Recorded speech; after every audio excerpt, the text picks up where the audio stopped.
So, right now, we are exercising dynamic planning. And I grabbed the microphone and I looked at Nicole and she said, it's okay. So what the wrap-up consists of the following. Are you with me? So far, so good, Marcus. Now, in the program, if Tom could pause his conversation, I will talk to the audience. Wow. I know where you live, Bjorn. Okay, I know where you live. No, in the conference program it says conference statement. And somebody, Nicole, came up with the idea, shouldn't we try to, in a very condensed way, highlight things that we believe we stressed, focused, and identified during the day. So we were a couple of people in the coffee break, together with Nicole. It was Tom, me, and 3-4 other people sitting down and trying to think, a little bit tired in our head, what did we actually say? But we did find a couple of items that we would propose to you that we develop a text under. So we have a couple of headlines that we would test with you and see if this is something that you give us mandate to develop. So you have it on the screen, Nicole. Please, Nicole. Yeah, thank you. I'm not really happy about my role here, but nevertheless, I will try to summarize what we have figured out what was important at this meeting. Yeah, Christina. First of all, proper conference straightening need an introduction, and this is easy to write because you do not need to have the input of the auditorium. That's why the introduction of the conference statement is already finalized, and it's of course open for your comments. I will read it very slowly, and then later on when I have finalized, we can discuss if we missed some things or if you think some things are not very good. So the introduction of this statement here shall be through studying regions that have warmed twice as fast as the global average. Polar research is at the forefront of understanding the future impacts of climate change in the high latitudes and beyond. Success in these require a long-term sustained perspective. Not only are areas across the Arctic and parts of the Antarctic showcases of how entire ecosystems alter as temperature increase and carbon dioxide concentrations rise. These changes in these regions are also vital for the entire global climate system, affecting sea level rise, weather pattern, and ocean circulation. I think we can add some more. Conversely, activities in the rest of the world are also strongly affecting the polar regions. Thus, the changing polar regions have been rising up the political agenda across Europe and beyond over the past decade. Increasing level of investments demonstrate how critical polar research has become for elaborating policies, including those relating to climate change, energy security, innovation, and economic growth. In the pursuit of achieving the ambitious climate goals set up in the Paris Agreement, stating the need to limit the temperature increase to 1.5 degrees above pre-industrial levels, polar science will need to play an active role. The question thus arises how Arctic and Antarctic research can support the post-COP21 mitigation efforts to limit global warming up to 1.5 degrees. This is a more or less introduction. So, and then we did not really write a conference statement because the time was not really enough, but we decided to make a word cloud out of this meeting and then fill it later on if you agree with the topics with life, so add a bit more mass to the different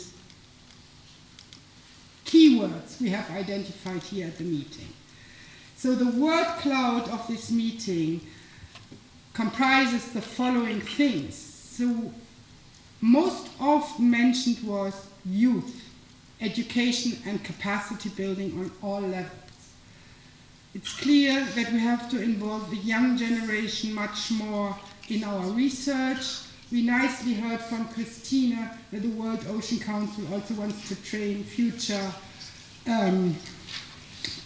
business leaders, young ones, and of course we need a capacity building in all other levels.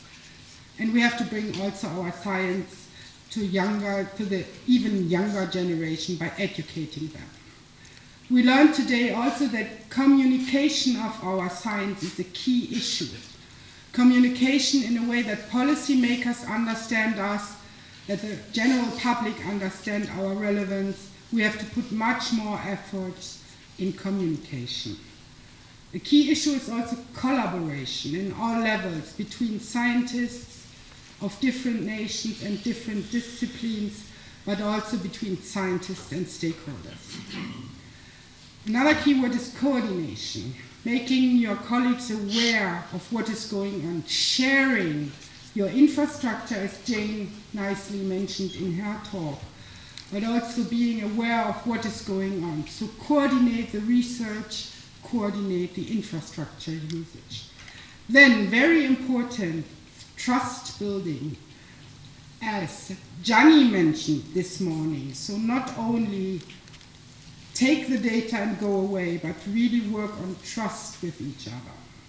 Stakeholder ownership, goes in the same direction. So the stakeholders who are involved in our work should not only be used as the ones who give us data and then we work with this, but they also should be involved on all levels of the research. And then very important in this aspect is the whole human dimension. And this is not only related to the Arctic and its inhabitants, it's the whole human society, which is more or less affected by what is going on in the Arctic. Then we heard, I think, several times also public-private partnerships. So we have to go beyond research funding from our national or EU sources. We have to look for partnering with private companies to make our research possible. Then there's a G missing. We have to build stronger relationships between the researchers, between science and decision making. This is an attempt EU-PolarNet has on its to-do list, but it has to be implemented even further. International co-funding of research and synchronization of research plans. International co-funding is very, very often mentioned, and usually it does not work, I have to say, because it's very difficult. That's why I would like to give you an example how international co-funding can work, really work, when the science questions are large enough. So we are currently implementing an initiative called Mosaic, which is the freeze-in of Polarstern in the Arctic Ocean to get winter data. This is of course funded by Germany, so Germany provides the ship. Sweden, China and Russia indicated, we have not any MOUs yet, but they indicated they would also make their ships available to support the Polarstern, a huge amount of money. The United States will support this project, and many, many European nations. Not all with cash money, but some of them with infrastructure, some of them by really contributing cash money to this idea. So what I want to stress with this example is international co-funding is possible. It is not, we not necessarily need to think in our boxes, we need to get money and do our research. We have to go other ways, and then it works. And we need, additionally, along with this, is the synchronization of research plans. So we need to know what other people are doing, and we have to synchronize our ideas with this plan. This will make our work easier and cheaper. That's our word cloud, which we have identified as an outcome of this meeting. This is most likely not what all of you have identified. So that's why I would like to open the discussion now and get input from you what we missed or what you don't think should not show up here, or if you have better formulations for some of the things we have noted down. And I will go down now to note this. Yeah. Any comments? I have Marcus and I have Jay. And I have Lars. Thanks. I think I would suggest here in this building stronger bridges, it's there to some extent, but to be really explicit about building bridges between science, decision-making, and practice. Because very often we sort of stop thinking that the decision-making is our endpoint, and unless we carry it all the way through, doesn't count. Let's see if Nicole is with us. What Marcus I'm said. with you, I come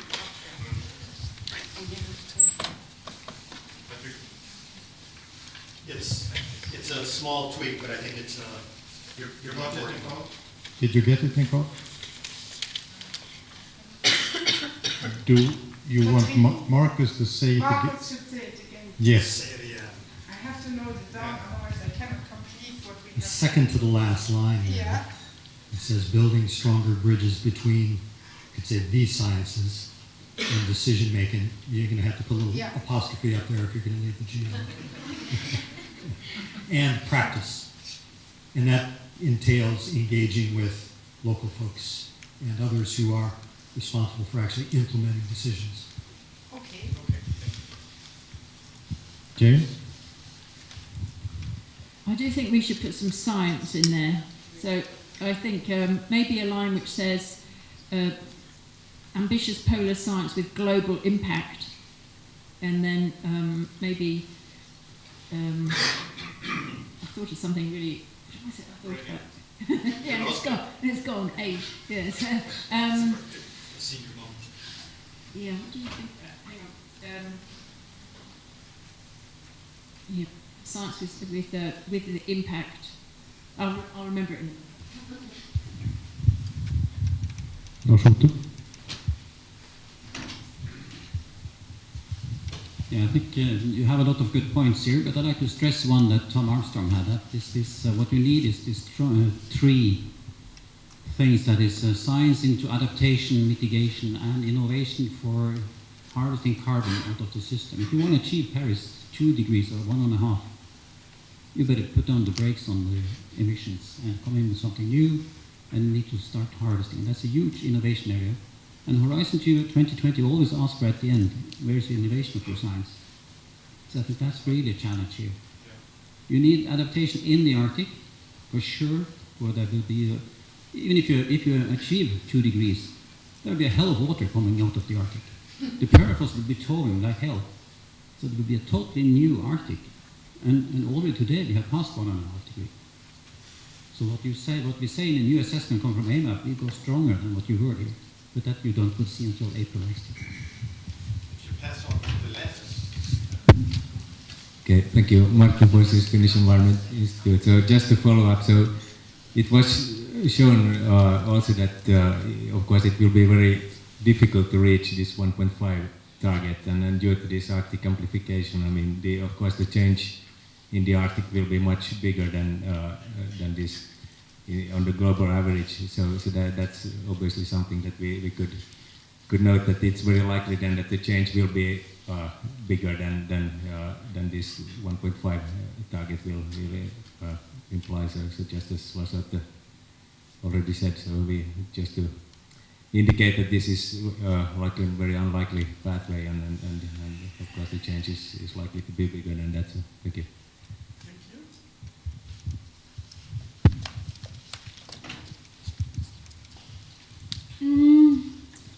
I think this kind of catches much of what we talked about, but I would like to add, after collaboration, maybe cooperating with indigenous peoples, or collaboration and indigenous people's knowledge, maybe just as a part, so you don't forget those terms in the. We have, okay.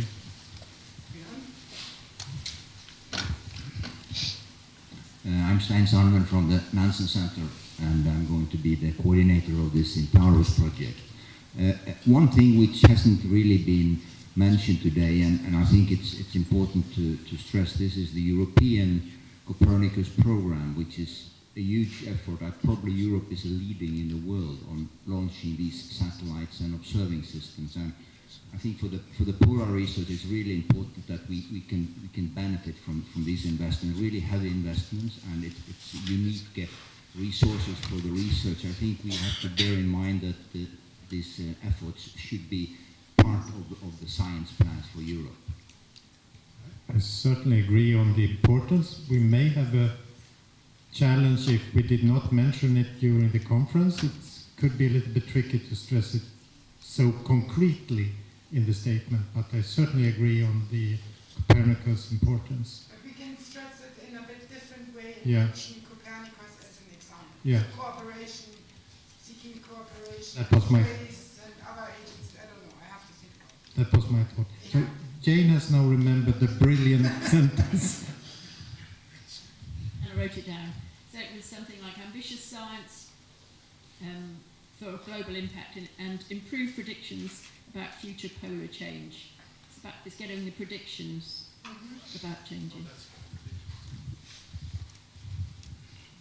Yes.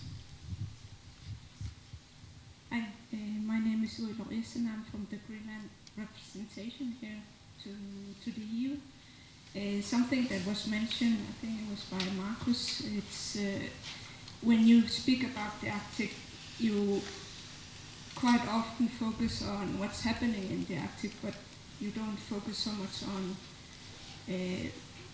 why the changes are happening in the Arctic, and it's usually from outside of the Arctic, so you need to have, I think it's important to bring this on. That's it.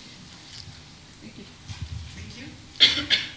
If I might use the microphone, if I have it in my hand anyway, I would say adding meaningful to communication based on what Marcus said earlier. We know, for example, about smoking, it is not good for our health, but still a lot of people are not prevented to smoke because of that. So meaningful communication that makes people making sense of the information they give them and actually make them change their behavior or going towards a certain direction, because they don't just get the information, they see why it is relevant to them. Good point. Is anybody else sitting on things that the writing committee should take into consideration? FMI.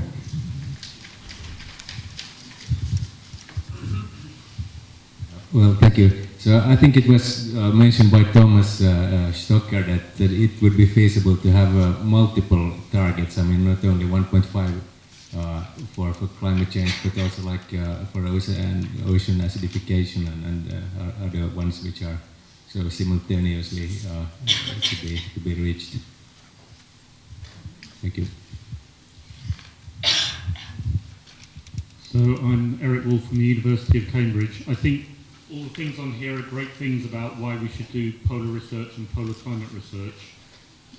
They don't focus particularly strongly on the 1.5, although the last comment was helpful there.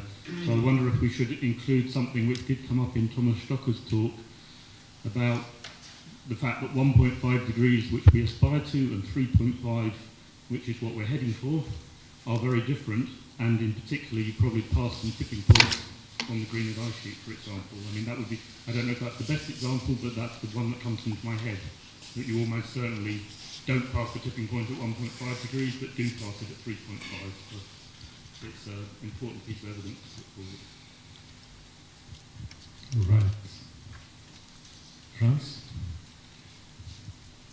I think it's very important that you also get the link to economic development somewhere. I think it's still missing. I think there were some elements mentioned.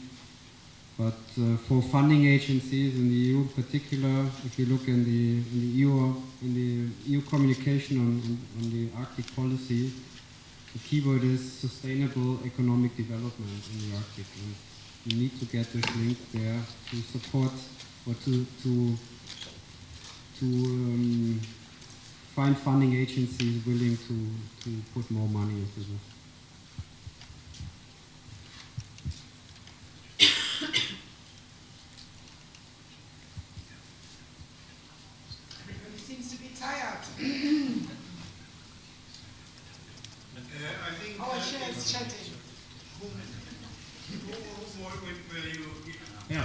I think the indigenous perspective should be explicitly mentioned there because they are not both suffering from the change. They are having keys to combat the change. And we could say that because it's actually, I was really shocked when I saw how much more tundra warms the global warming if it gets covered by forest, and how it could be then also influencing the sea ice cover.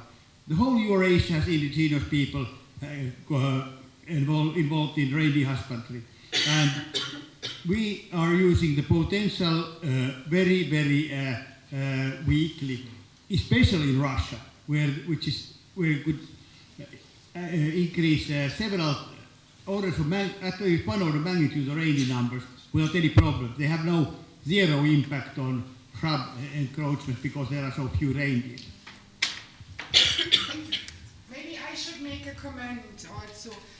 You see that we have not identified scientific themes here. This is on purpose. Because we could list, I don't know, 20, 50 different high priority themes. EU-PolarNet, and Carlo said this in his talk, and I would like to stress this again, will do science planning. And this conference statement here is a bit also a guidance for us. So the high priority scientific themes, which we will then implement into white papers and later on into research programs, shall be identified by experts, scientific experts, stakeholders, and we learned today, especially also the young generation. So that's why we have not really identified all these different research themes. We will add, as you said, into the introduction some more information about indigenous involvement and also the other things I have noted down. But I think we should not really list here, even if we are speaking about research and 1.5 degrees, it would be for us a bit difficult if we make a conference statement and already predefine things which experts shall define later on. So this is for us more, for EU-PolarNet, a guideline, what we have to consider when we are working with the stakeholders and we want to do our research planning. I forgot to say this in the introduction, so that's why I'm saying it now. Nevertheless, please go on with your recommendations. Environmental protection, sustainable utilization. Two key points. Okay, sorry, please say again, because we have 4 people in this corner right now. Yeah, go for it. Mike St. John. So I had environmental protection and sustainable utilization. These are key things. Sustainable utilization.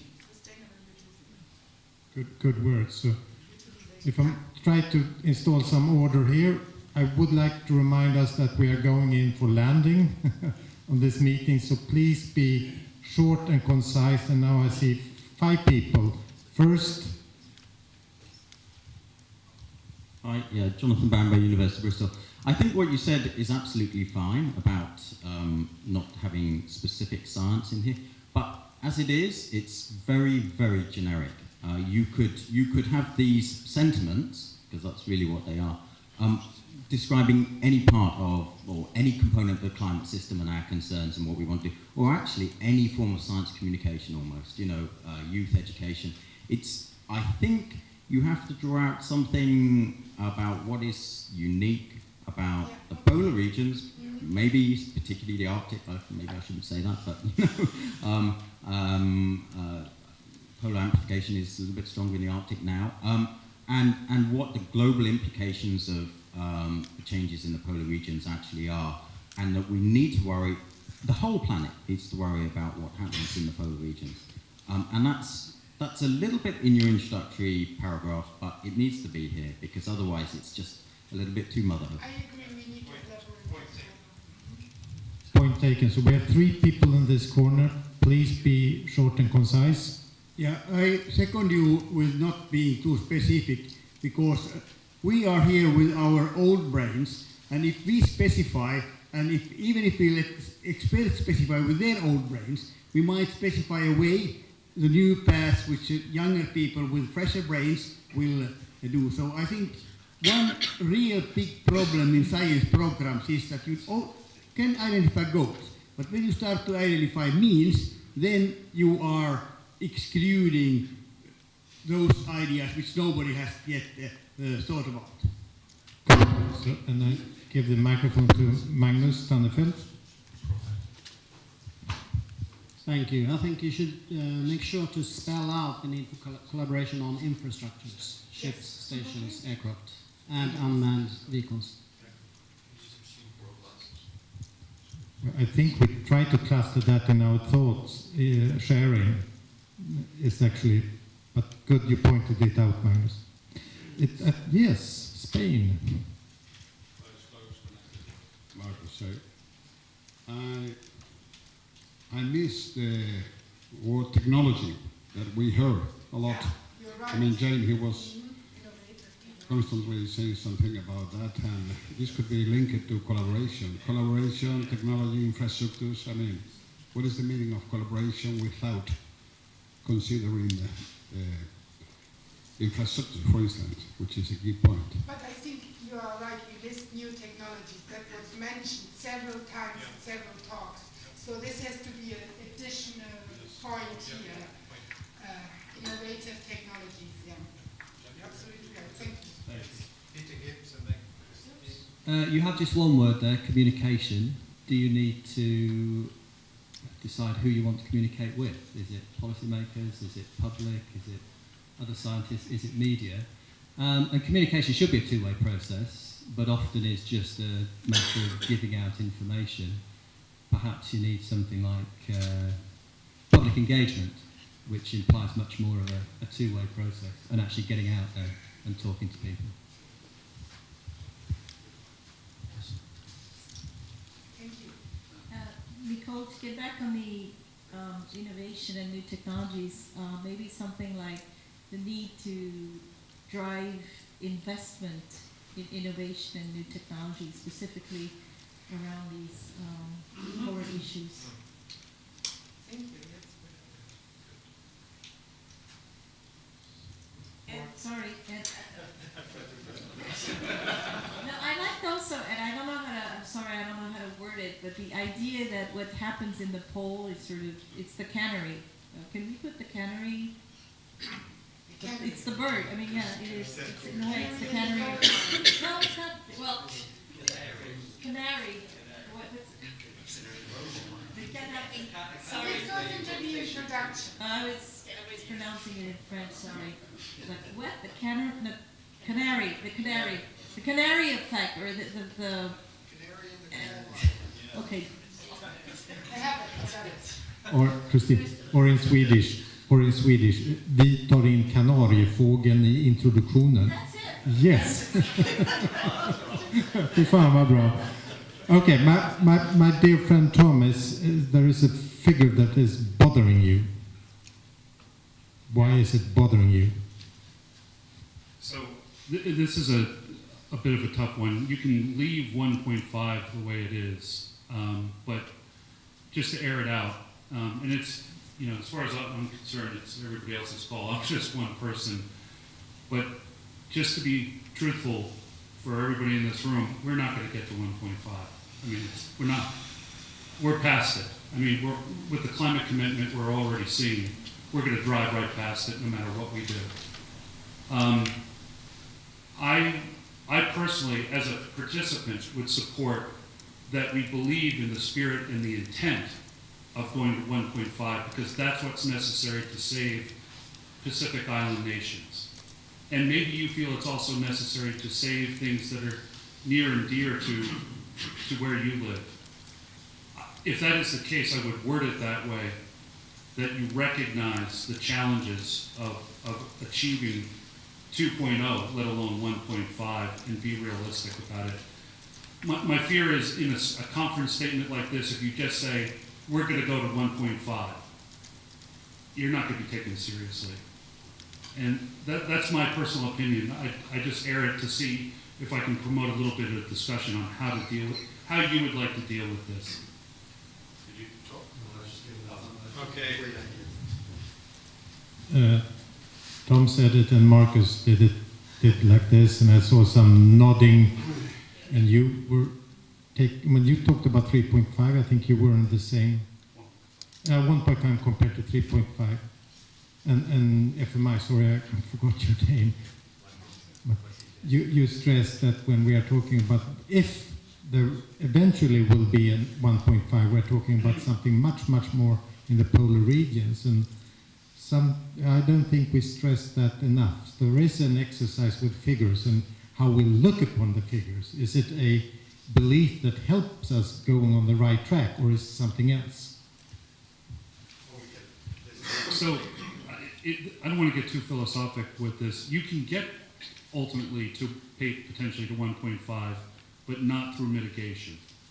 We're gonna go to, I hope, and I would even support having something in the statement that talks about getting to an emission-free globe by some period of time. That's great. That's what we should drive for on mitigation. But even when we do that, we're going to drive past 1.5, and we're going to have to engineer our way back. If you, like Lars Otto Rarison was saying, through harvesting or sequestration of carbon, solar geoengineering, whatever the methods are, it's going to take intervention to pull us back around from 1.5 anytime by 2100 for sure. As long as the statement, in my mind, as long as the statement makes people understand that you understand where we are and where we're headed, and that you agree with the spirit and the intent of getting to a number, but you also recognize the challenges of that, I would be fine.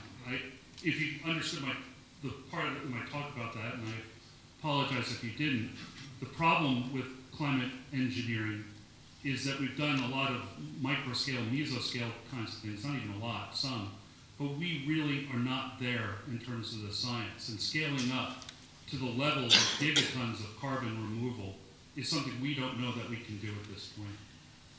To say that we support doing more fundamental research to understand climate intervention or geoengineering methods, that to me is great, because it makes it science first. In my country, what I really worry about more than anything is people that have been against mitigation litigation, legislation, when it could have helped, by the way, to get us to 1.5, will be the very same people 5 or 10 years down the road at the most, who will say, don't even bother with emission reduction mitigation, go right to geoengineering, because it won't harm our fossil-based fuel portfolio. People laugh at this, but it's true. I mean, that's the kind of mentality I'm afraid we're going to be dealing with. So I'll shut up. That's the last I want to say on this myself, but I do want to hear what you have to say. I agree totally with you, Tom, that when we use the figure 1.5, we have to be very careful how we look at, so people know how we look at. Yeah, that's right. And that's very good that you brought your bothering, or aired your bothering in the room. Thank you, Tom. I think we are going in for landing right now. Nicole, are you happy with all the inputs? I'm happy with the inputs, and I'm a bit concerned about Okay. what we have to do. That's a good start. So, what happens now? I don't know. I will. Yeah. So, in case there's not any input anymore, then give me 1 second for saying something. First of all, I would like to think I have to be Santa Claus for the last time today. I would like to thank you, Björn, and Tom for all the efforts in helping us with this meeting. And then I have to make a special thank to the one person who organized this meeting and who spent all her time during the last weeks, even months, to make it so nice for you.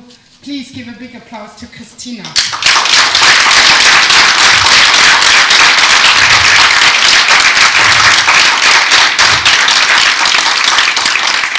Without her, we would have never been able to set this up, I can tell you. So, and then the only thing I have to announce is, let's go for some refreshment and drinks. And have a short look at Julia's art installation. And Christina, maybe you say where we should go. So it's a different location than the one you had lunch. So you discover a new part of the museum. You just follow the signs, and I think it says network drinks. So you go up where you registered, where the desk is, and then you follow the signs and you get into the Hall of Biodiversity. And then you follow through, and there will be drinks and food and also the art installation. If you get lost, we're going to pick you up because there are no other visitors, so you'll be very clearly one of our participants. So let's continue our discussion. And thank you very much for attending.